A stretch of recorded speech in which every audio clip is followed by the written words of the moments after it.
in-hand core strength and postural stability exercises for your horse. This blog is taken from the book How to Maintain Core Stability in 10 Easy Steps, Maintaining Core Stability in Your Horse When He Can't Be Ridden. Available for just £1.99 on Kindle, or free if you have Kindle Unlimited. Chapter 2. Wither Rocking. One of these days, I'll figure out how to draw on my computer to illustrate the exercises in this book. I'll also make the time to film the exercises and add them to my series of online courses. For now, I'm simply going to do my best to explain the principle to you. If I wait until I've got everything how I want it, I'll never get there. Wither rocking is one of my favourite exercises to do with the horses I treat. I think I go into a kind of trance. It seems that the horses do as well, judging by their expressions.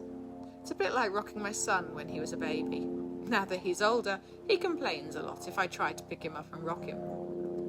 I find a rhythm, and my whole body moulds with it. That way, it doesn't stress my arms or shoulders too much. I know when the horse's muscle tension releases, because I can feel the change in the movement.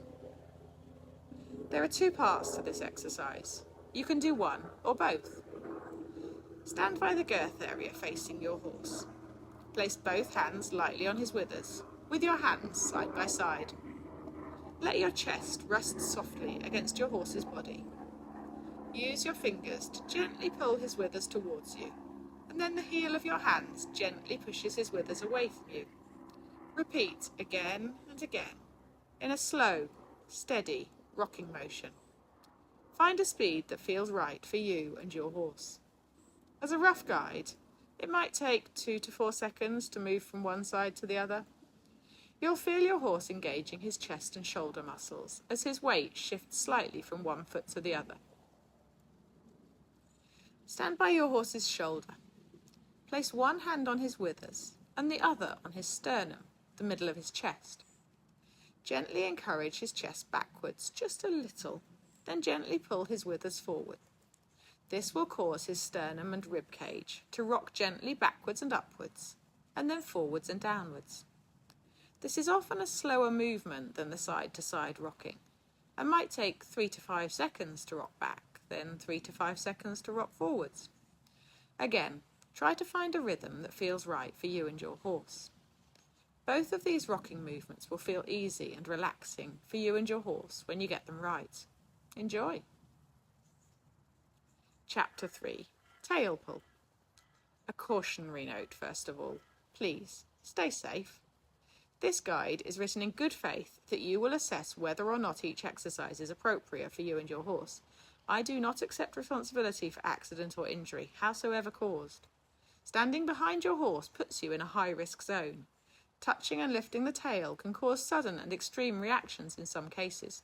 You know your horse. Please be careful.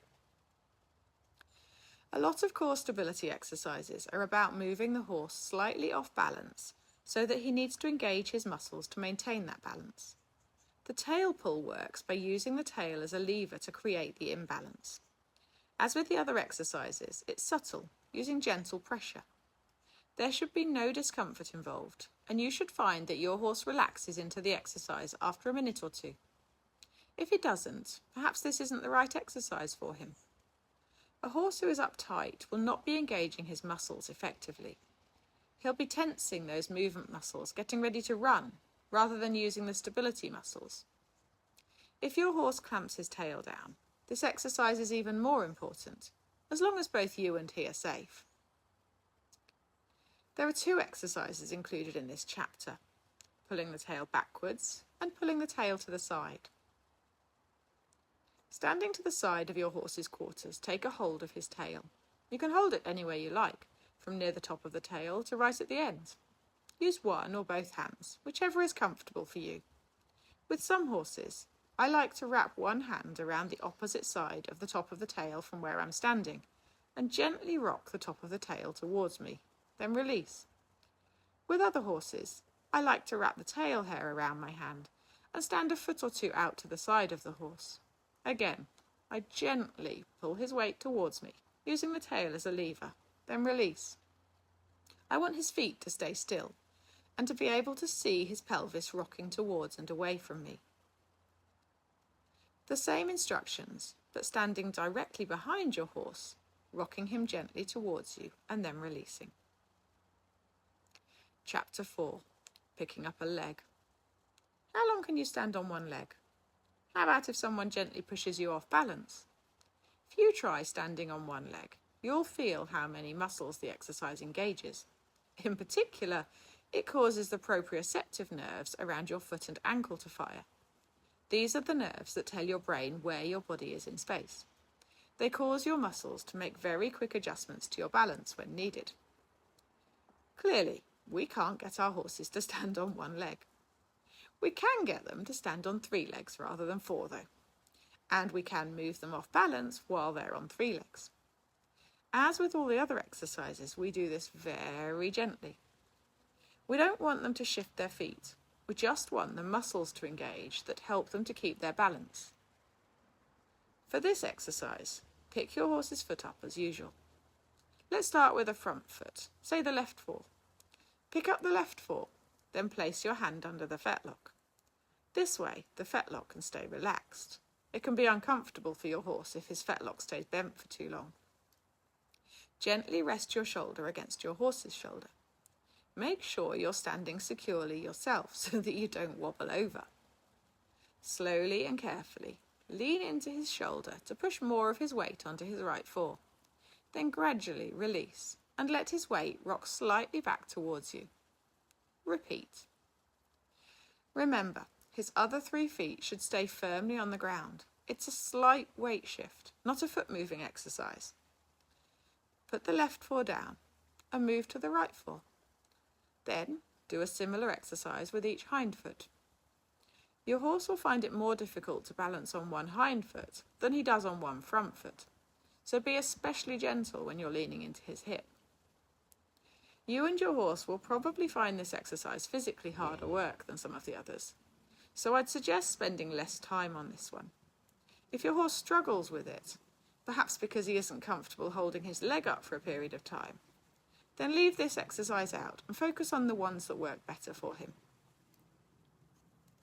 If you'd like to read more of how to maintain core stability in 10 easy steps, maintaining core stability in your horse when he can't be ridden, you can get your copy on Kindle for just £1.99. With an Amazon review rating of 4.8 stars, you can't go wrong. I'm Sue Palmer, the Horse Physio, specialising in the links between pain and behaviour in horses and focusing on prevention, partnership and performance. I'm an author, educator and award-winning Chartered Physiotherapist, promoting the kind and fair treatment of horses through empathetic education. You can find the Horse Physio on the web, on Facebook, on Instagram and on YouTube. For news, views and exclusive deals, subscribe to my newsletter. Thank you for your interest in this post. I appreciate your time and am grateful you choose to spend it with me.